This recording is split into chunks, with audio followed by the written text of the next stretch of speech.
dosha nidhi. This Kali-yuga is like a whole ocean of faults. அங்க சொல்லப்பட்டிருக்கின்றது இந்த கலியுகமானது வெறும் தோஷங்களை போன்ற ஒரு சமுத்திரத்திற்கு சமமானது. Dosha can also mean sin, so it's an ocean of sin. வெறும் பாவ பெருங்கடலாக இருக்கின்றது இந்த கலியுகம். You can just imagine a fish in the ocean. நீங்க யோசித்து பாருங்க, சமுத்திரத்தில் இருக்கக்கூடிய ஒரு மீனை போல, fully surrounded by water. அது வந்து முழுக்க முழுக்க தண்ணீரால சுற்றி இருக்கின்றது. If he swims forward, there's water. அது முன்பக்கம் வந்து நீச்சல் அடிச்சாலும் அங்க வந்து தண்ணி இருக்கின்றது. If he turns around and swims backward, there's water. திரும்பி வந்து நீச்சல் அடிச்சாலும் அங்கேயும் தண்ணி தான் இருக்கின்றது. If he goes up or down or right or left, there's only water. அது மேல கீழ இல்ல வலது பக்கம் இடது பக்கம் எந்த பக்கம் திரும்பினாலும் அதற்கு வந்து தண்ணீர் தான். So similarly, Kali-yuga, whichever way we go, whichever way we look, we find there is dosha, there is faults. அதே போல இந்த கலியுகத்தில் நீங்கள் எந்த பக்கம் சென்றாலும் சரி அந்த இடத்தில் நம்ம வந்து தோஷங்களையும் தவறுகளையும் பார்க்கலாம். There is disturbance. அங்க வந்து தொந்தரவுகள் இருப்பதை பார்க்கலாம். There is discontent. அங்க மக்களிடையே வந்து அதிருப்தியை வந்து பார்க்கலாம். There is sinfulness. மக்களிடையே வந்து பாவ செயலை செய்வதை பார்க்கலாம். In every aspect of life. வாழ்க்கையோட ஒவ்வொரு செயல்களிலுமே, whether even family life. குடும்ப வாழ்க்கையிலும் கூட. The condition is coming where husband and wife can't trust each other, they can't trust even their children. கணவன் மனைவிக்குள்ள யாரையுமே நம்ப முடியாத ஒரு சூழ்நிலை, பெற்றோர்கள் குழந்தைகளை நம்ப முடியாத ஒரு சூழ்நிலை. The children can't trust the parents. குழந்தைகள் தாய்மார்களை இல்ல பெற்றோர்களை நம்ப முடியாத ஒரு சூழ்நிலை. The children may be even killed by the parents. சில நேரங்களில் அந்த குழந்தைகள் வந்து பெற்றோர்களாலேயே கொல்லப்படுகின்றது. It's become very common in the sinful act of abortion. இது வந்து கருக்கலைப்பு அப்படின்ற ஒரு செயலின் மூலமாக செய்யப்படுகின்றது. If we look in the economic sphere, no one can feel very secure. நீங்க பொருளாதார ரீதியாக பார்த்தாலும் கூட எந்த ஒரு நபருமே வந்து தன்னை வந்து பாதுகாப்பாக உணர முடியாது. In politics, in education, in every sphere of life we find there is the influence of Kali-yuga. நாம் பார்க்கலாம் அரசியல் மற்றும் கல்வித்துறை எல்லா துறைகளிலுமே இந்த கலியுகத்துடைய ஆதிக்கத்தை நாம் வந்து உணரலாம். So it's very difficult times, no doubt. இதனால இந்த காலம் வந்து ரொம்ப கடினமான ஒரு காலம் தான், அதுல எந்த ஒரு சந்தேகமே கிடையாது. But actually every time, every age in this material world is difficult. உண்மையிலே பார்த்தோம் அப்படின்னா ஒவ்வொரு காலமும் ஒவ்வொரு யுகமும் கூட இந்த பௌதீக உலகில் வந்து கஷ்டகரமானது தான். In Bhagavad-gita, Lord Krishna describes the whole material existence as dukhalayam ashashvatam, miserable and temporary. பகவத்கீதையில் பகவான் ஸ்ரீ கிருஷ்ணர் இந்த மொத்த பௌதீக உலகையே வந்து விளக்குகின்றார். இந்த உலகம் வந்து துக்காலயம், அதாவது துன்பம் நிறைந்தது மற்றும் தற்காலிகமானது என்று. There you have the whole history of the world summed up in 2 words. பகவான் ஸ்ரீ கிருஷ்ணர் இந்த மொத்த மனித உலகத்தோடைய வரலாற்றை 2 வார்த்தைகளை சொல்லிவிட்டார். History, sociology, philosophy, anthropology, psychology, all subjects are summed up in 2 words. Dukhalayam ashashvatam. வரலாறு, சமுதாயம், மனநிலை பற்றி விளக்கக்கூடிய துறை, இவை அனைத்துமே வந்து விளக்குகின்றது. கிருஷ்ணர் வந்து 2 வார்த்தையில விளக்கிவிட்டார். This material world is miserable. இந்த பௌதீக உலகம் துன்பகரமானது. We try to be happy, but even if we think we're happy, our situation will be changed by the force of time.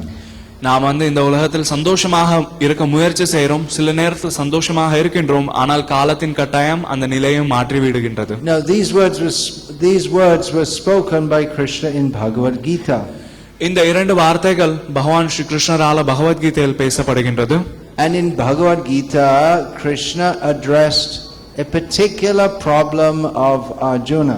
பகவத்கீதையில் பகவான் ஸ்ரீ கிருஷ்ணர் அர்ஜுனனுடைய ஒரு குறிப்பிட்ட பிரச்சனையை பற்றி பேசுகிறார். Arjuna was facing a particularly difficult situation. Arjunan முக்கியமாக ஒரு தனிப்பட்ட ஒரு பிரச்சனை, ஒரு கஷ்டமான சூழ்நிலையை வந்து எதிர்நோக்குகின்றார். But Krishna informed Arjuna that you're always in a difficult situation. ஆனால் கிருஷ்ணர் அர்ஜுனனுக்கு விளக்குகின்றார், இப்ப இல்ல, நீங்க எப்பொழுதுமே வந்து துன்பகரமான நிலையில தான் இருக்கிறீங்க. The particular situation that Arjuna faced was that he didn't want to engage in the forthcoming battle. அங்க அர்ஜுனன் எதிர்நோக்கின பிரச்சனை என்ன அப்படின்னா, அவர் இந்த போரில் ஈடுபட விருப்பம் இல்லை அவருக்கு. But Krishna informed Arjuna that even if somehow or other you can avoid that difficulty, by the very nature of this world you have to face more difficulties. கிருஷ்ணர் சொன்னார், நீங்க ஏதோ ஒரு காரணத்தை சொல்லி இந்த பிரச்சனையில இருந்து தப்பித்து விடலாம், ஆனால் கண்டிப்பாக இந்த உலகத்தோட இயற்கையே பிரச்சனைகள் தான், அதை எப்பொழுதாவது சந்தித்து தான் ஆக வேண்டும் என்று. Krishna taught Bhagavad-gita to Arjuna to teach him how to overcome all difficulties. கிருஷ்ணர் அர்ஜுனனுக்கு பகவத்கீதையை சொல்லிக் கொடுத்ததற்கான காரணம், அர்ஜுனன் அவருடைய வாழ்க்கையில இருக்கக்கூடிய எல்லா பிரச்சனைகளுமே எப்படி வந்து தாண்டி வருவது என்பதை கற்பிப்பதற்கு. So what are the difficulties that we face? வாழ்க்கையில் நம்ம என்னென்ன பிரச்சனைகளை சந்திக்கின்றோம்? Probably most people would say not enough money. பொதுவாக பல மக்கள் சொல்லுவாங்க, போதுமான பணம் இல்லை, செல்வம் இல்லை. Most people think if I had more money my life would be better. பல நபர்கள் வந்து யோசிக்கின்றனர், என்னிடம் இன்னும் அதிகமாக செல்வம் இருந்தது என்றால் என்னுடைய வாழ்க்கை நல்லா இருக்கும் அப்படின்ட்டு. But you know, even the big rich people think like that. ஆனா நீங்க யோசிச்சு பாத்தீங்க அப்படின்னா சில நேரத்துல செல்வந்தர்கள் கூட அப்படி வந்து யோசிக்கிறாங்க. Even people who have crores and crores of rupees, they're very very rich, they're also thinking how I can get more money.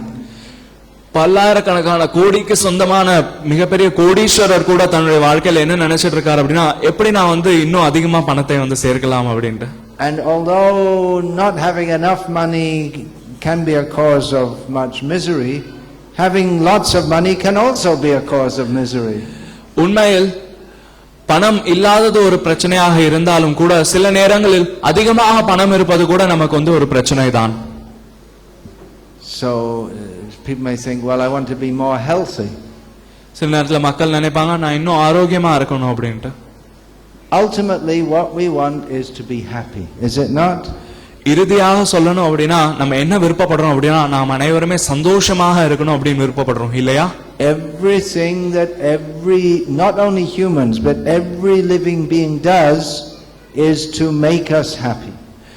ஒவ்வொரு விஷயமுமே, ஒவ்வொரு ஜீவராசிகள், மனிதர்கள் மட்டும் இல்ல, ஒவ்வொரு ஜீவராசிகளுமே தன்னுடைய வாழ்க்கையில செய்யக்கூடிய காரியம் எதற்காக அப்படின்னா, நான் வந்து சந்தோஷமாக இருப்பேன் அப்படின்ற எண்ணம். Everything we do directly or indirectly is meant to make us happy or to avoid distress. நம்ம வாழ்க்கையில செய்யக்கூடிய எல்லா விஷயங்களுமே நேரடியாகவோ இல்ல மறைமுகமாகவோ எதற்காக அப்படின்னா, நம்மை சந்தோஷமாக வைத்துக் கொள்வதற்கு இல்ல துன்பங்களிலிருந்து விலகி செல்வதற்கு. Well, children may think, well, I have to go to school, I'd rather play cricket or netball or something. குழந்தைகள் வந்து யோசிக்கலாம், நான் வந்து ஸ்கூலுக்கு செல்லணும், அதற்கு பதிலாக நான் வந்து கிரிக்கெட்டோ இல்ல ஏதோ விளையாடலாம். What do you think? என்ன யோசிக்கிறீங்க? Would you rather play than go to school? விளையாடுறது போவீங்களா இல்ல பள்ளிக்கூடத்துக்கு போவீங்களா? You may think going to school doesn't make me happy. நீங்க ஸ்கூல்னு சொன்னீங்கன்னா அப்ப நீங்க ஒருவேளை சந்தோஷமா இருப்பீங்க அப்படின்னு யோசிக்கிறேன். Maybe you're not allowed to say that openly. சில நேரத்துல அதை வந்து வெளிப்படையாக சொல்றதுக்கு உங்களுக்கு வாய்ப்பு இல்லைன்னு நினைக்கிறேன்.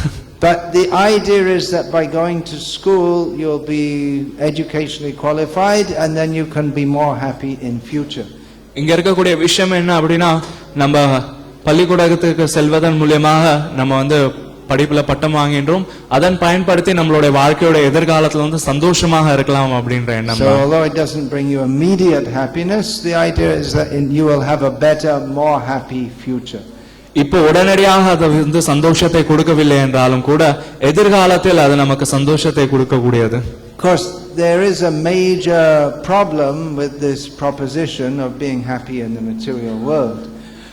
உண்மையிலே சொல்ல போனால் இந்த பௌதீக உலகத்தில் சந்தோஷமாக இருப்பது அப்படின்ற எண்ணம் வந்து ஒரு மிகப்பெரிய பிரச்சனையே.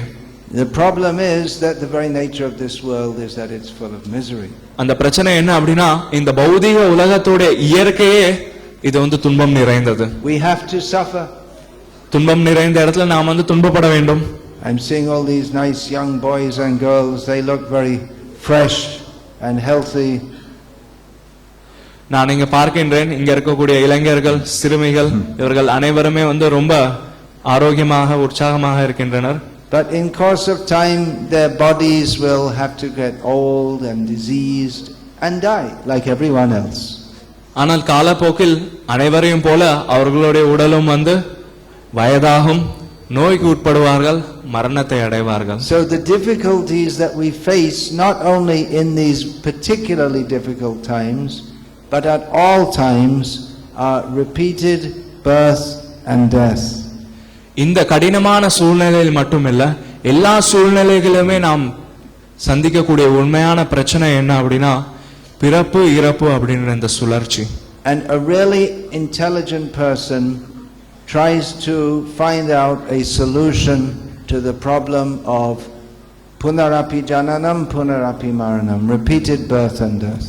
உண்மையான புத்திசாலி இந்த உண்மையான பிரச்சனையான திரும்பி திரும்பி பிறவி எடுப்பது மற்றும் மரணம் அடைவது அப்படின்ற பிரச்சனைக்கு வந்து தீர்வு காண முயற்சி செய்வார். There are various endeavors to get free from birth and death. இந்த விஷயத்தை செய்வதற்கு, அதாவது பிறப்பு இறப்பிலிருந்து விடுவதற்கு பல்வேறு முயற்சிகள் எடுக்கப்படுகின்றது. First of all, if we are to overcome any problem, we have to understand the root cause. முதல்ல ஒரு பிரச்சனையிலிருந்து நாம் வந்து வெளிவர வேண்டும் என்றால் அந்த பிரச்சனையுடைய மூல காரணம் என்ன அப்படின்ற விஷயத்தை முதல்ல நாம் புரிந்து கொள்ள வேண்டும். For instance, if there is a disease, there is symptomatic treatment which just stops the disease for a short time. உதாரணத்திற்கு இப்ப நம்மளிடையே ஒரு நோய் இருக்கின்றது அப்படின்னா அந்த நோயை வந்து அந்த நோய்க்கான அறிகுறியை மட்டும் வந்து தீர்க்கக்கூடிய ஒரு வழிமுறையும் இருக்கின்றது. For instance, if you have a headache, you can take an aspirin. உதாரணத்திற்கு இப்ப நமக்கு தலைவலி எடுத்தது அப்படின்னா ஒரு ஆஸ்பிரின் மாத்திரையை சாப்பிட்டோம் அப்படின்னா அது உடனடியாக சரியாயிடும். But if you have repeated headaches, then we have to try to find out the cause. ஆனால் தொடர்ச்சியாக நமக்கு தலைவலி வந்து கொண்டே இருந்தால் அதற்கான மூல காரணம் என்ன அப்படின்ற விஷயத்தை நாம் வந்து ஆராய வேண்டும். Doctors, they may recommend you have an MRI scan or try to find out what is the cause. மருத்துவர்கள் நமக்கு ஏதாவது ஒரு ஸ்கேன் செய்ய சொல்லி நமக்கு வந்து அதோட உண்மையான காரணம் என்ன அப்படின்ற விஷயத்தை உணர முயற்சி செய்வார்கள். And then the cause can be treated. அப்ப அந்த உண்மையான மூல காரணத்துக்கு வந்து நம்ம வந்து தீர்வு காணலாம். Maybe you have a brain tumor which needs to be excised, to be removed. உதாரணத்திற்கு அந்த ஒரு சூழ்நிலை வந்து நமக்கு மூளையில இருக்கக்கூடிய ஒரு கட்டியாக கூட இருக்கலாம். அப்ப வந்து அதை வந்து எடுக்க வேண்டிய சூழ்நிலையும் இருக்கலாம். So what we generally try to do in this material world is we try to treat our problems by symptomatic treatment. நாம் இந்த பௌதிக உலகத்தில் என்ன செய்து கொண்டிருக்கிறோம் அப்படின்னா நமக்கு இருக்கக்கூடிய பிரச்சனைகளுக்கு அதோடைய அறிகுறிகளை மற்றும் தீர்க்கக்கூடிய வேலையில் ஈடுபட்டு இருக்கிறோம். We try to make temporary solutions. இதற்கு அனைத்திற்கும் தற்காலிகமான ஒரு தீர்வை மட்டும் கண்டுபிடிக்க முயற்சிக்கிறோம். But the real cause of all our difficulties is ignorance of our true spiritual position. ஆனால் உண்மையிலே நம்மளோட எல்லா பிரச்சனைக்குமான உண்மையான காரணம் என்ன அப்படின்னா நம்முடைய உண்மையான ஆன்மீக நிலை என்ன என்பதை நாம் வந்து மறந்துவிட்ட காரணத்தினால. And although it is commendable that in the schools in Sri Lanka that religion is taught, but actual spiritual knowledge is unfortunately lacking. என்னதான் வந்து இங்க இலங்கையில பள்ளிகள்ல வந்து ஆன்மீக அறிவு போதிக்கப்பட்டாலும் கூட மத அறிவு போதிக்கப்பட்டாலும் கூட உண்மையான ஆன்மீக ஞானம் அப்படின்ற விஷயம் வந்து குறைவாக தான் இருக்கின்றது. So how to get free from all difficulties eternally? எவ்வாறு எல்லா பிரச்சனைகளிலிருந்தும் நிரந்தரமாக விடுவி பெறுவது? That should be the aim of human life. அதுதான் மனித வாழ்க்கையுடைய குறிக்கோளாக இருக்க வேண்டும். Is there anything more important to do in human life? இதை தவிர வேற ஏதாவது முக்கியமான விஷயம் இருக்கா மனித வாழ்க்கையில்? Any suggestions? ஏதாவது அபிப்பிராயங்கள்? If you become the next Sri Lankan cricket idol, is that the best thing you can do in your life? நீங்க இலங்கையோட அடுத்த மிக சிறந்த கிரிக்கெட் வீரராக மாறுவது இந்த வாழ்க்கையில் நீங்க செய்யக்கூடிய சிறந்த விஷயமாக இருக்குமா? Or if you become a famous TV actor, இல்ல நீங்க வந்து ஒரு மிக பிரபலமான சினிமா நடிகராக மாறினால் இருக்குமா? Or if you get the desired visa for America or Australia, இல்ல நீங்க ரொம்ப ஆவலுடன் எதிர்பார்த்து கொண்டிருக்கக்கூடிய அமெரிக்கா மற்றும் ஆஸ்திரேலியாவுக்கு விசா கிடைச்சா இருக்குமா? or at least get a job in Dubai, அப்படி இல்லனா அட்லீஸ்ட் குறைந்தபட்சம் துபாயில ஒரு வேலை கிடைத்தால், is that the best thing you can do with your life? அதுதான் இதுல ஏதாவது ஒண்ணு உங்க வாழ்க்கையில இருக்கக்கூடிய ஒரு சிறந்த விஷயமாக இருக்குமா? The answer is no. அதற்கு பதில் இல்லை. Because even the greatest cricketer or TV actor or resident of America has to suffer repeated birth and death. ஏன் அப்படின்னா ஒரு கிரிக்கெட் வீரர் மற்றும் டிவியில நடிக்கக்கூடிய நடிகர், அமெரிக்காவுடைய பிரசிடென்ட் அதிபதி கூட இந்த பிறப்பு இறப்பு அப்படின்ற துன்பத்தை அனுபவித்து தான் ஆக வேண்டும். And it is ignorance to think that there is anything better to do with our life than to find a solution to the problems of birth and death. இந்த பிறப்பு இறப்பு அப்படின்ற துன்பத்திற்கு தீர்வு காண்பதை விட வேற ஏதாவது ஒரு சிறந்த விஷயம் நம்ம வாழ்க்கையில இருக்கும் அப்படின்னு நினைச்சோம் அப்படின்னா அது நம்மளுடைய அறியாமை. So it's actually very simple to understand the essence of spiritual knowledge. உண்மையிலே ஆன்மீக அறிவுடைய சாராம்சத்தை புரிந்து கொள்வது மிக மிக எளிமையான ஒன்று. Bhagavan Krishna states in Bhagavad-gita, பகவான் ஸ்ரீ கிருஷ்ணர் பகவத்கீதையில் கூறுகின்றார், Mamaivangsho jivaloke jiva bhuta sanatanaha, every living being is part and parcel of me. பகவான் ஸ்ரீ கிருஷ்ணர் சொல்கிறார், அனைத்து ஜீவன்களுமே ஒவ்வொரு ஜீவராசிகளுமே என்னுடைய ஒரு சின்ன அம்சங்கள். Manashashtani indriyani prakriti sthani karshati. But everyone in this material world is struggling and suffering because they're trying to enjoy the mind and the senses. ஆனால் ஒவ்வொரு ஜீவராசியுமே இந்த பௌதிக உலகத்தில் துன்பப்படுகின்றான், கஷ்டப்படுகின்றான்.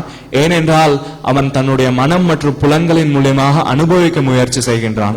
All we have to do is to understand that Krishna is supreme, he is Bhagavan. நம்ம புரிந்து கொள்ள வேண்டிய ஒரே விஷயம் என்ன அப்படின்னா, பகவான் ஸ்ரீ கிருஷ்ணரே முழுமுதற் கடவுள், and we are his eternal servants. நாம் அனைவருமே அவருடைய நித்திய சேவகர்கள். That's all we have to do, and we can be completely liberated from all miseries eternally. இந்த ஒரு விஷயத்தை நாம செய்தாலே நம்மளுடைய எல்லா பிரச்சனைகளிலிருந்தும் நாம் விடுபடலாம் நிரந்தரமாக. So why don't people take to this very easy path known as bhakti? ஏன் மக்கள் இந்த பக்தி அப்படின்ற மிக எளிமையான பாதையை ஏற்றுக்கொள்ள மாட்டார்கள்? Because we are so much illusioned by the concept Ishvaroham aham bhogi. I am meant to dominate this world. I am meant to enjoy this world. ஏனென்றால் நாம் அறியாமையால் மறைக்கப்பட்டிருக்கின்றோம். அறியாமையால் நாம் எண்ணுகின்றோம், நான் இந்த உலகத்தை அடக்கியாள வந்தவன், இந்த உலகத்தை அனுபவிக்க வந்தவன் அப்படின்ற எண்ணம் உடையவராக இருக்கின்றோம். Lord Krishna has very kindly given various processes within the Vedic literature. பகவான் ஸ்ரீ கிருஷ்ணர் மிகவும் கருணையுடன் வேத சாஸ்திரங்கள்ல பல்வேறு வழிமுறைகளை கொடுத்திருக்கிறார், which are meant to help to purify us. இந்த வழிமுறைகள் அனைத்துமே நம்மை தூய்மைப்படுத்த உதவுகிறது. There is the path of pious activities, punya karma, by following the karma kanda of the Vedic literature. புண்ணிய செயல்களை செய்யக்கூடிய கர்ம காண்டத்தை பின்பற்றலாம் வேத இலக்கியங்களிலிருந்து. There is meditation, dhyanam and yoga. தியானம் மற்றும் யோகம் வலியுறுத்தப்படுகின்றது. There is tapasya. தவம் செய்வது கூட சொல்லப்பட்டிருக்கின்றது. But actually, especially in this Kali-yuga, these processes are very difficult to follow. ஆனால் முக்கியமாக இந்த கலியுகத்தில் இந்த அனைத்து வழிமுறைகளுமே பின்பற்றுவதற்கு மிக மிக கடினமானது. If we ask people to sit and meditate, they'll find it very difficult. நம்ம மக்களை ஒரு இடத்துல உட்கார்ந்து தியானம் செய்ய சொன்னோம் அப்படின்னா அவங்க அதை ரொம்ப கஷ்டமாக உணர்வார்கள். To sit quietly even for 2 minutes, most people find very difficult. வெறும் 2 நிமிஷத்துக்கு மக்கள் அமைதியாக உட்கார்றது கூட சில நேரத்துல கஷ்டமாக யோசிக்கிறாங்க. So in Kali-yuga, a very simple process has been given. இந்த கலியுகத்தில் மிக மிக எளிமையான ஒரு வழிமுறை வந்து கொடுக்கப்பட்டிருக்கின்றது. I think you all may know what that is. எனக்கு தெரிஞ்ச உங்க எல்லாருக்கும் அது தெரியும் அப்படின்னு நினைக்கிறேன். அந்த வழிமுறை என்ன Can அப்படின்னு any of our school students tell us what should we do in Kali-yuga? இங்க இருக்கக்கூடிய மாணவர்கள் யாராவது ஒருத்தர் சொல்லுங்க, இந்த கலியுகத்துல நாம என்ன செய்ய வேண்டும் என்று. What should we do for spiritual realization? தன்னுணர்வு, ஆன்மீக தன்னுணர்வுக்கு என்ன செய்ய வேண்டும்? Okay, I'll tell you. நானே சொல்லிடுறேன். Hare Nama Hare Nama Eva Kevalam Kalau Nastreva Gatir Anyatha. You can give the translation. அதாவது இந்த கலியுகத்தில் பகவான் ஹரியினுடைய நாமத்தை ஜபம் செய்வதை தவிர வேற வழியே இல்லை அப்படின்னு சொல்லப்பட்டிருக்கின்றது. This is a very easy process. இது வந்து ரொம்ப எளிமையான ஒரு வழிமுறை. It's so easy that many people think, oh, it's too easy. இது வந்து அந்த அளவுக்கு எளிமையான ஒன்று, பல நபர்கள் இது ரொம்ப எளிமையான ஒன்று அப்படின்னு நினைப்பாங்க. It's a very difficult time and we have so many personal and social and national and international problems. இது ரொம்ப கடினமான ஒரு காலம். எல்லாருக்குமே தனிப்பட்ட, சமுதாய ரீதியாக, நாடின் ரீதியாக, சர்வதேச ரீதியாக பல்வேறு பிரச்சனைகள் இருக்கின்றது. So the solution must be very difficult also. இப்படிப்பட்ட கடினமான ஒரு சூழ்நிலையில அதற்கான தீர்வும் கொஞ்சம் கடினமானதாக தான் இருக்க வேண்டும். But by Krishna's grace, the solution in this Kali-yuga is very easy. ஆனால் கிருஷ்ணனுடைய கருணையினால இந்த கலியுகத்தில் இது அனைத்திற்குமான தீர்வு ரொம்ப எளிமையானது. If we chant the holy names of Krishna, we become purified. நாம் பகவான் ஸ்ரீ கிருஷ்ணனுடைய நாமத்தை ஜபம் செய்தோம் என்றால் நாம் வந்து தூய்மை அடைகின்றோம். What does purified mean? தூய்மை அடைவது என்றால் என்ன அர்த்தம்? It means to be freed from kamam, krodham, lobham, moham, madam, matsarya. அதாவது நம்மளுடைய காமம் மற்றும் கோபம், பேராசை மற்றும் ஆணவம் இவை அனைத்திலிருந்து விடுபடுவது. Chanting the names of Krishna purifies the heart. பகவான் ஸ்ரீ கிருஷ்ணனுடைய நாமத்தை ஜபம் செய்வது நம்மளுடைய இதயத்தை வந்து தூய்மைப்படுத்துகின்றது. I'd said that all our difficulties come from ignorance. நான் சொன்னேன் நம்மளுடைய எல்லா துன்பத்திற்கும் காரணம் நம்மளுடைய அறியாமை என்று. As we chant the holy names, the ignorance is dissipated. நம்ம பகவானுடைய புனித நாமத்தை ஜபம் செய்யும் பொழுது இந்த அறியாமையானது விலக்கப்படுகின்றது, இருளானது விலக்கப்படுகின்றது. Ignorance of our eternal position as servants of Krishna manifests as the desire to try to enjoy this material world. நாம் பகவானுடைய நிரந்தர சேவகன் அப்படின்ற எண்ணத்துடைய அறியாமை தான் இந்த உலகத்தை அனுபவிக்க வேண்டும் அப்படின்ற எண்ணத்தை உருவாக்குகின்றது. As we chant Hare Krishna, we become more and more attached to Krishna. நம்ம பகவான் ஸ்ரீ கிருஷ்ணனுடைய ஹரே கிருஷ்ணாவை ஜபம் செய்யும் பொழுது பகவான் ஸ்ரீ கிருஷ்ணன் மீது அதிக பற்றுள்ளவராக மாறுகின்றோம். Krishna is the supreme pure. கிருஷ்ணர் முழுமுதற் தூய்மையான ஒரு நபர். As we chant more and more, we become more and more attached to Krishna. அவருடைய நாமத்தை எந்த அளவுக்கு ஜபம் செய்யறோமோ அந்த அளவுக்கு நாம் வந்து கிருஷ்ணர் மீது பற்றுள்ள நபராக மாறுவோம். And all our material attachments diminish. நம்மளுடைய எல்லா பௌதிக பற்றுதல்களுமே மறைந்து விடும். So this is a practical solution. இது ஒரு செயல் ரீதியான ஒரு தீர்வு that everyone can take up in their life. இங்க இருக்கக்கூடிய ஒவ்வொரு நபருமே அவங்களுடைய வாழ்க்கையில இதை வந்து ஏற்றுக்கொள்ளலாம். You don't have to renounce everything in the world to chant Hare Krishna. நீங்க ஒண்ணும் உங்க வாழ்க்கையில இருக்கக்கூடிய எல்லா விஷயங்களும் துறக்கணும் அப்படின்னு அவசியம் இல்லை இந்த ஹரே கிருஷ்ண மகாமந்திரத்தை சொல்வதற்கு. Anyone in any situation can chant Hare Krishna and receive Krishna's mercy. எந்த ஒரு நபருமே எந்த ஒரு சூழ்நிலையில இருந்தாலும் சரி இந்த ஹரே கிருஷ்ண மகாமந்திரத்தை ஜபம் செய்து பகவான் ஸ்ரீ கிருஷ்ணனுடைய கருணையை பெறலாம். This is Krishna's perfect solution for difficult times. இதுதான் பகவான் ஸ்ரீ கிருஷ்ணருடைய கஷ்டமான காலத்திற்கான சிறந்த தீர்வாகும். This is the path of Bhagavad-gita. இதுதான் பகவத்கீதையுடைய பாதை. So please study Bhagavad-gita உண்மை உறவில் as it is. எல்லா பக்தர்களுமே தயவு செய்து பகவத்கீதை உண்மை அறிவில் புத்தகத்தை படியுங்கள். And chant Hare Krishna. பகவான் ஹரே கிருஷ்ண மகாமந்திரத்தை ஜபம் செய்யுங்கள். And you will experience how in your life you are becoming joyful, நீங்களே உணரலாம் இதை செய்வதன் மூலம் எவ்வாறு நாம் வந்து சந்தோஷம் அடையலாம் என்பதை. You're becoming purified. நாம் வந்து தூய்மை அடைவோம் அதை செய்வதன் மூலமாக. You're becoming free from all difficulties. நம்மளுடைய எல்லா துன்பங்களில் இருந்துமே விடுபடுவோம். What does that mean, that we'll become free from all difficulties by chanting Hare Krishna? Hare கிருஷ்ணாவை ஜபம் செய்வதன் மூலமாக எல்லா துன்பங்களில் இருந்து விடுபடுவோம் என்றால் என்ன அர்த்தம்? That means that we'll get free from birth, death, old age and disease. அதாவது பிறப்பு இறப்பு முதுமை நோய் அப்படின்ற பிரச்சனையிலிருந்து நாம் விடுபடுவோம். And that we'll be prepared to go to Krishna in the spiritual world. அவ்வாறு செய்வதன் மூலமாக கிருஷ்ணருடைய லோகத்திற்கு ஆன்மீக லோகத்திற்கு செல்ல வந்து நம்ம தயாராகும். Now at the present time we may suffer various difficulties. இப்ப இருக்கக்கூடிய காலகட்டத்தில் பல்வேறு துன்பங்களை நாம் வந்து சந்திக்கலாம். We may become physically indisposed. நம்ம வந்து உடல் ரீதியாக ஏதாவது பிரச்சனை ஏற்படலாம். For instance, I'm coughing a little bit now. உதாரணத்துக்கு இப்ப நான் வந்து கொஞ்சம் வந்து இருமுகின்றேன். So you might think, well, if you're coughing you have some difficulty, so how does chanting Hare Krishna get you free from difficulty? அப்ப நீங்க வந்து யோசிக்கலாம், இப்ப நீங்க இருமுறீங்க அப்படின்னா அப்ப உங்களுக்கு வந்து ஏதோ ஒரு பிரச்சனை இருக்கின்றது. அப்ப ஹரே கிருஷ்ண மகாமந்திரத்தை ஜபம் செய்வதன் மூலமாக இந்த பிரச்சனையிலிருந்து எப்படி விடுபடுவது அப்படின்ட்டு. The difficulties in the material world will continue as long as we are in this material world. இந்த பௌதீக உலகத்துல இருக்கக்கூடிய துன்பங்கள் நாம் இந்த பௌதீக உலகத்தில் இருக்கிற வரைக்கும் தொடர்ந்து கொண்டேதான் இருக்கும். But Krishna also, by this chanting, Krishna gives us the spiritual development by which we can tolerate various difficulties.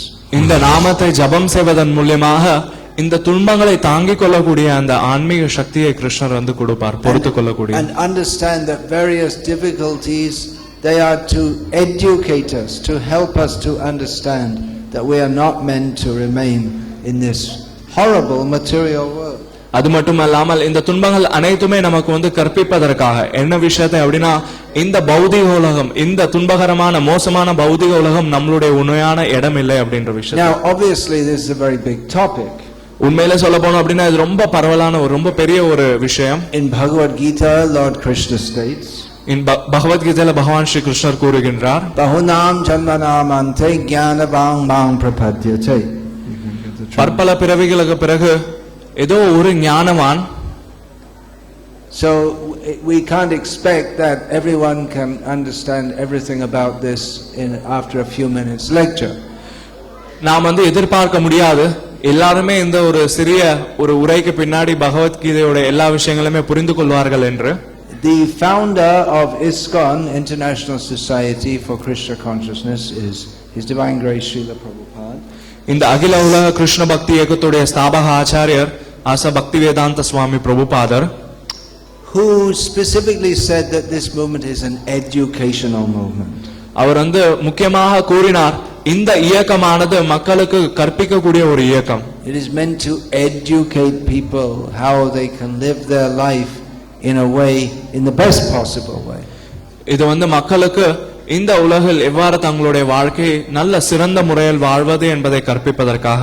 So we have regular educational programs by which people can come to understand this topmost spiritual knowledge. இந்த இயக்கத்தில் தொடர்ச்சியாக கல்வி நிகழ்ச்சிகள் ஏற்பாடு செய்யப்படுகின்றது. இதை கேட்டு மக்கள் இதை வந்து அறிந்து கொள்ளலாம். So we hope that you don't just come here tonight, but that you can participate in our educational programs. நான் வந்து எதிர்பார்க்கின்றேன் நீங்க இங்க எல்லாரும் வந்து கலந்து கொள்வது இந்த கல்வி நிகழ்ச்சியில் கலந்து கொள்வதற்காக என்று. And gradually come to understand fully the path of Bhagavad-gita. இல்லாமல் இதை தொடர்ந்து படிப்படியாக பகவத்கீதையோட உண்மையான பாதையை இன்னும் ஆழமாக புரிந்து கொள்வதற்காக. And make the path of Bhagavad-gita the path of your life. பகவத்கீதையோட பாதையை நம்மளுடைய வாழ்க்கையின் பாதையாக மாற்றிக்கொள்ள வேண்டும். In the meantime, if there are any questions, if anyone would like to ask now, please ask. ஏதாவது நபர்களுக்கு ஏதாவது கேள்விகள் இருந்தால் இப்ப கேட்கலாம். What's the system for asking questions? By wireless mic or writing on pieces of paper? Okay. We have pieces of paper here. Pens also. If anyone would like to... there's also a wireless mic. So you can either speak in the while, put your hand up and speak in the mic, or if you'd like to write it on a piece of paper, you can do so also. கேள்விகளுக்கு இங்கே இரண்டு விதமான வழிமுறைகள் இருக்கின்றது. நீங்கள் கையை உயர்த்தினால் உங்களிடம் வந்து மைக் வரும், அதிலிருந்து நேரடியாக கேட்கலாம். அப்படி நேரடியாக கேட்க விருப்பம் இல்லை என்றால் இங்க பேப்பர் இருக்கின்றது, சோ பேப்பரில் எழுதி கூட எங்களிடம் வந்து கொடுக்கலாம். தமிழிலும் கேட்கலாம், ஆங்கிலத்திலும் கேட்கலாம். And I will try to answer to the best of my capacity. என்னுடைய சிறந்த தன்மைக்கேற்ப நான் வந்து இதற்கு பதில் அளிக்க முயற்சி செய்வேன்.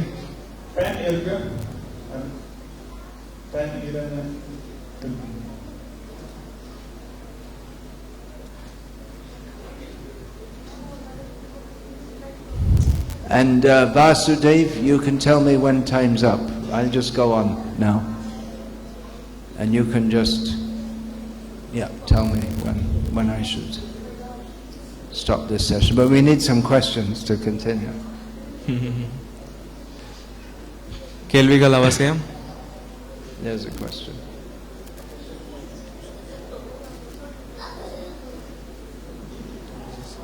Okay. Why is Lord Krishna allowing us to suffer in this world? What is his expectation?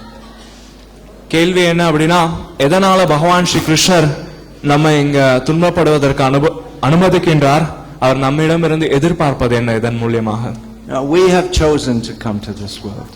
உண்மையிலே நாம தான் இந்த நிலைக்கு வருவதற்கு வந்து தேர்ந்தெடுத்திருக்கின்றோம். Krishna wants us to be happy. கிருஷ்ணர் உண்மையிலே நம்ம வந்து சந்தோஷமா இருக்க விருப்பப்படுறார். But our nature as spiritual beings is to be connected with Krishna, the supreme spiritual being. நாம ஆன்மீக ஆத்மாக்கள் அப்படின்ற ஒரு தத்துவத்தின்படி நாம் முழுமுதற் ஆத்மாவிடம், அதாவது பரமாத்மாவிடம் வந்து தொடர்பு கொள்வதன் மூலமாக தான் சந்தோஷம் அடைய முடியும். It is the nature of the jiva, of the atma, to be connected to Krishna by serving him in love. ஜீவனுடைய இயற்கை பகவான் ஸ்ரீ கிருஷ்ணருக்கு சேவை செய்வதன் மூலமாக சந்தோஷம் அடைவது. Love means happiness.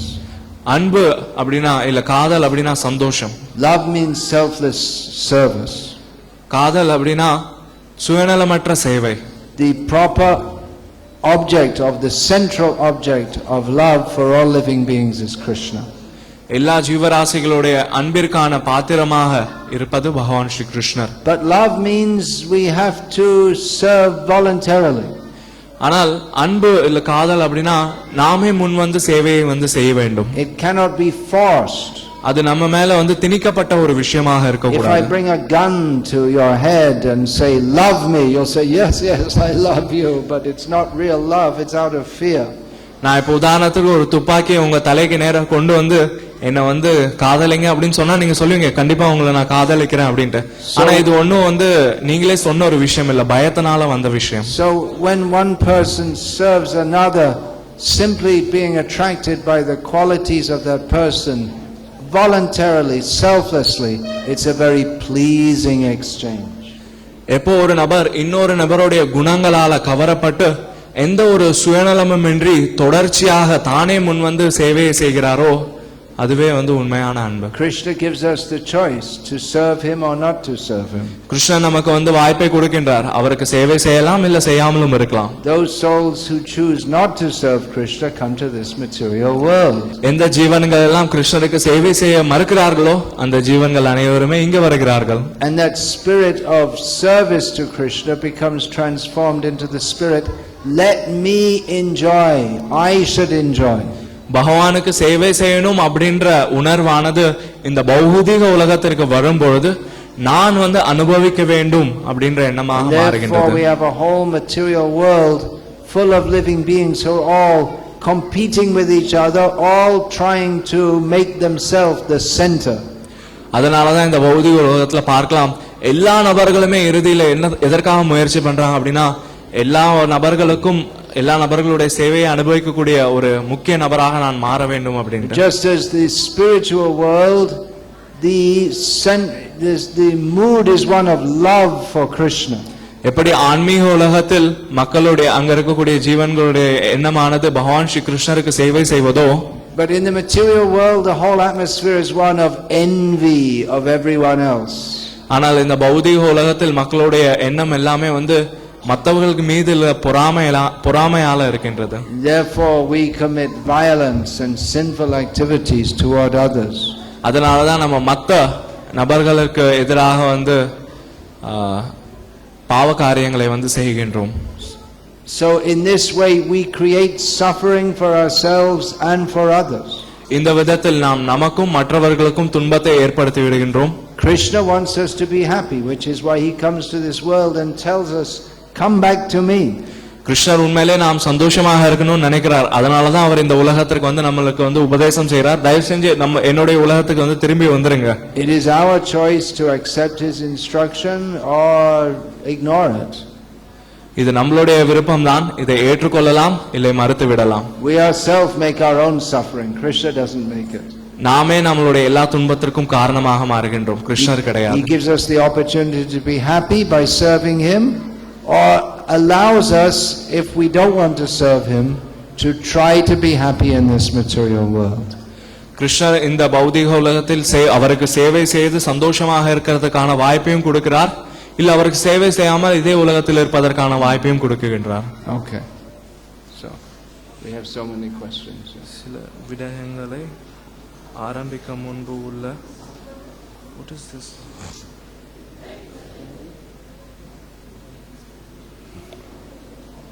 If you can't understand it, then go on to another one. கடவுளை அடைய கட்டாயமாக மாமிசம் உண்ணக்கூடாதா? திருமணம் முடிக்க கூடாதா? Please, I am expecting the perfect answer.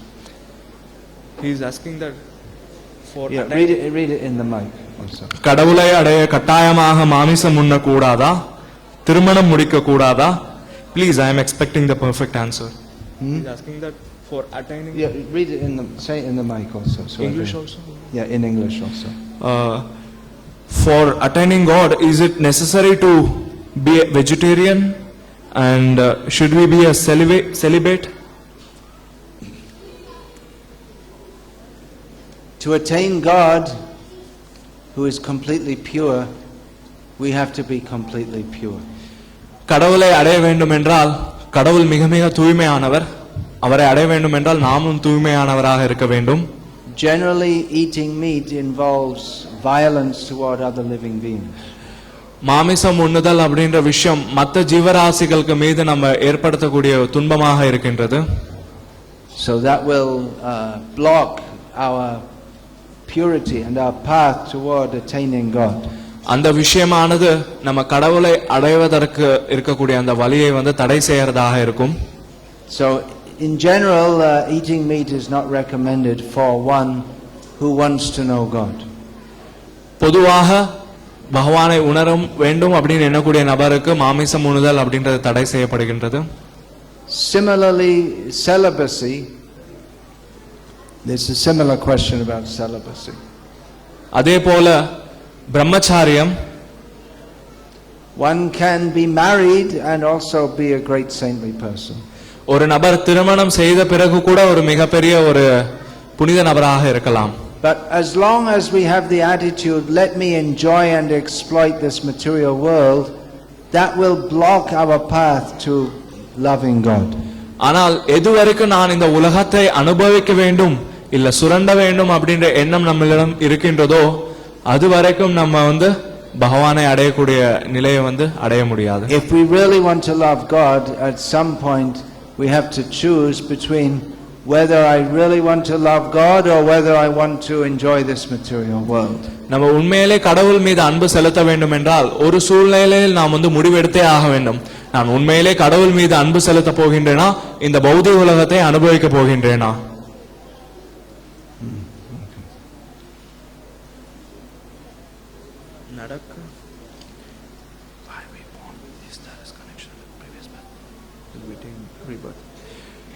Why we are born? Is there is connection with previous birth? Will we take rebirth? நாம் எதனால வந்து பிறவி எடுத்தோம்? இதற்கு நம்மளுடைய முந்தைய பிறவியோட ஏதாவது சம்பந்தம் இருக்கின்றதா? நாம் மறுபிறவி எடுப்போமா? Yeah, there is rebirth. கண்டிப்பாக மறுபிறவி இருக்கின்றது. That is described in all the ancient spiritual literature and by all the great knowers of spiritual knowledge. இது எல்லா வேத சாஸ்திரங்களிலும் விளக்கப்பட்டிருக்கின்றது மற்றும் வேத போதகர்களாலும் மத போதகர்களாலும் ஒப்புக்கொள்ளப்படுகின்றது. And it's also been largely confirmed by modern scientific studies. அது மட்டும் இல்லாமல் இப்ப இருக்கக்கூடிய நவீன விஞ்ஞான ரீதியாகவும் இது வந்து உறுதி செய்யப்பட்டிருக்கின்றது மறுபிறவி. Many so-called scientists they don't want to believe in anything spiritual.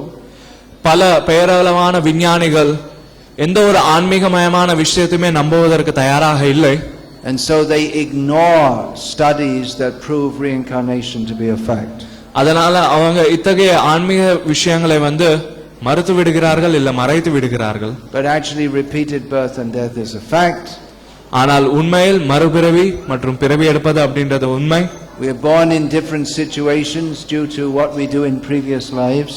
நாம் முந்தைய பிறவில் என்ன செய்தோமோ அதற்கேற்பதான் இந்த வாழ்க்கையில் பல்வேறு நிலைகளில் பிறவி எடுத்திருக்கின்றோம். It's a simple thing to understand. இது ரொம்ப எளிமையான விஷயம் புரிந்து கொள்வதற்கு.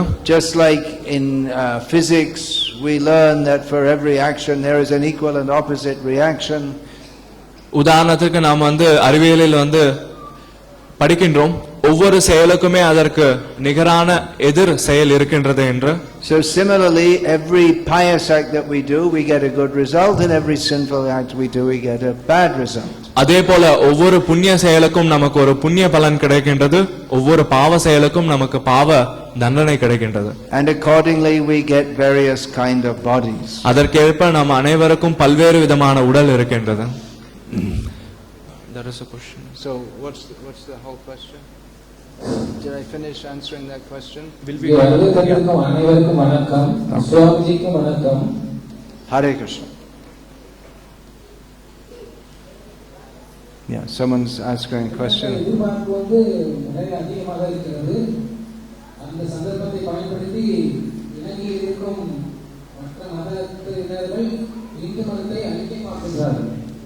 அப்படிதான் சொல்ல வேண்டும். என்னவென்றால் இந்து மதத்தும் அழியாமல் பாதுகாக்க உங்கள் கைகளில் தான் இருக்கிறது.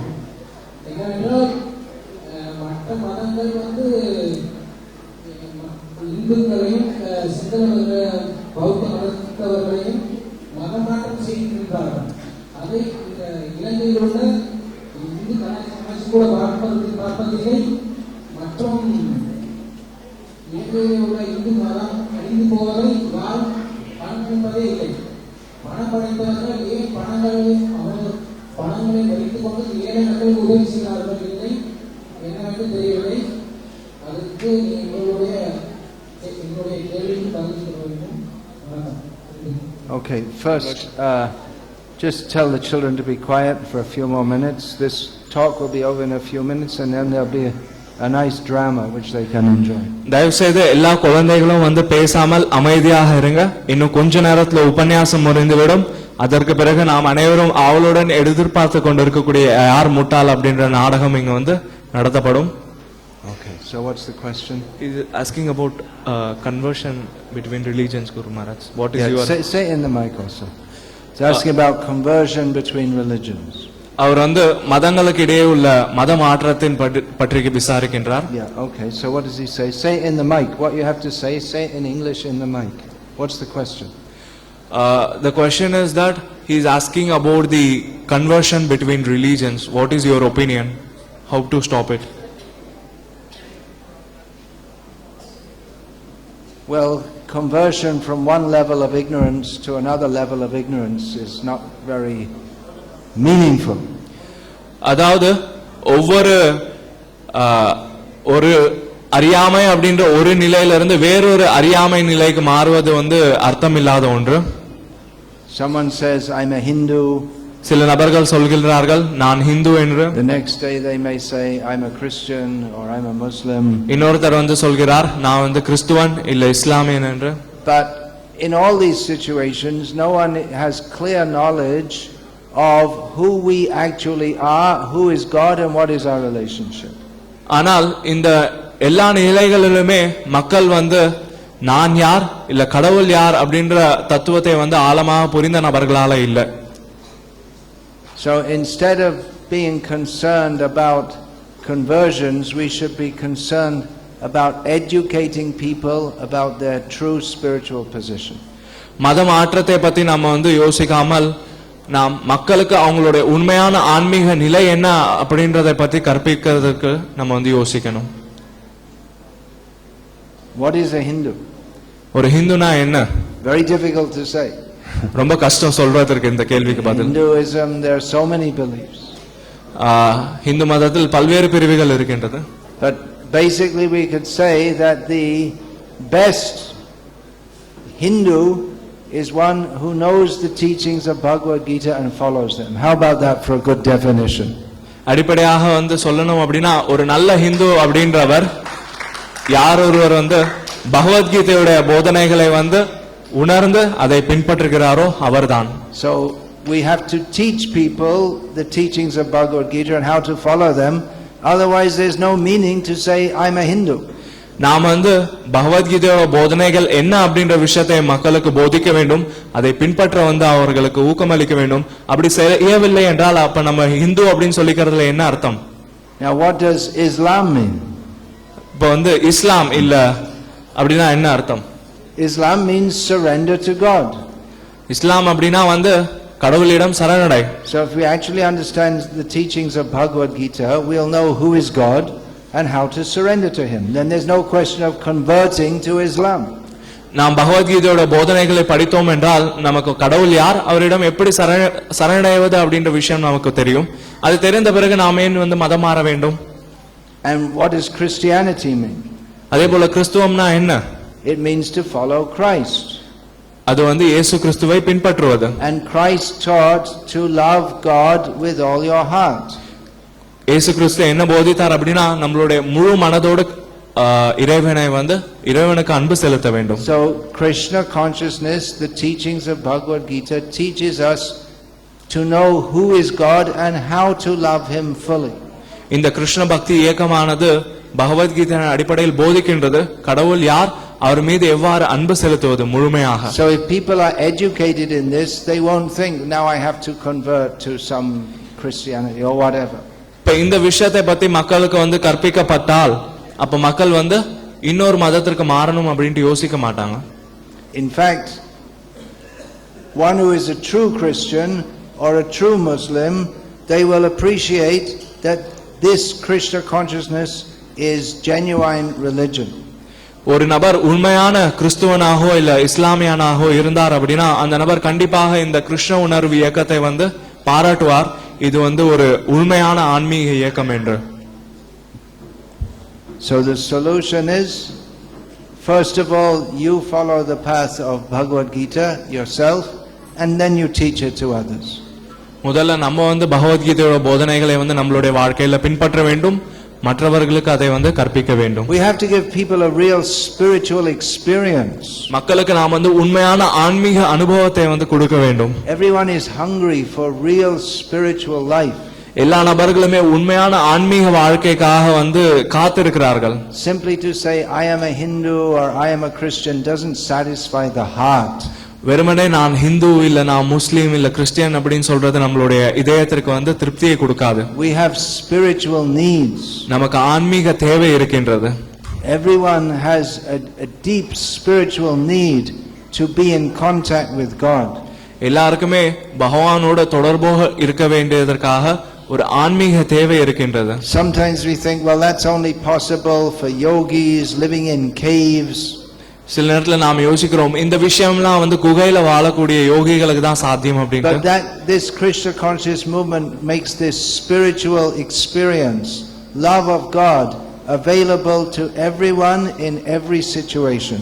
அதற்காக தான் இந்த கிருஷ்ண பக்தி இயக்கமானது எல்லா நபர்களுக்கும் எல்லா சூழ்நிலையில் இருக்கக்கூடிய நபர்களுக்கும் எல்லா இடங்களில் இருக்கக்கூடிய நபர்களுக்கும் இந்த ஆன்மீக அன்பை வந்து உணர்த்துவதற்காக ஏற்பாடு செய்யப்பட்டிருக்கிறது. You can be a school child or a housewife or an auto rickshaw driver or a businessman and be highly spiritually advanced by loving Krishna. நீங்க ஒரு மாணவராக இருக்கலாம், இல்ல இல்லத்தரசியாக இருக்கலாம், இல்ல ஒரு மிகப்பெரிய செல்வந்தராக இல்ல தொழிலதிபராக இருக்கலாம். இவ்வாறு இருந்து கொண்டே கூட நாம் வந்து பகவானின் மீது அன்பு செலுத்தக்கூடிய ஒரு ஆன்மீக நபராக மாறலாம். by following the path of Bhagavad-gita and chanting the holy names of Krishna. பகவத்கீதையின் பாதையை பின்பற்றுவதன் மூலமாக இந்த ஹரே கிருஷ்ண மகாமந்திரத்தை ஜபம் செய்வதன் மூலமாக When people get this real spiritual taste, they'll never want to go away from anything else. இந்த உண்மையான ஆன்மீக சுவையை மக்கள் உணர்றச்ச மத்த எந்த விஷயத்துக்கும் மாறணும் அப்படின்ற எண்ணம் அவர்களுக்கு வராது.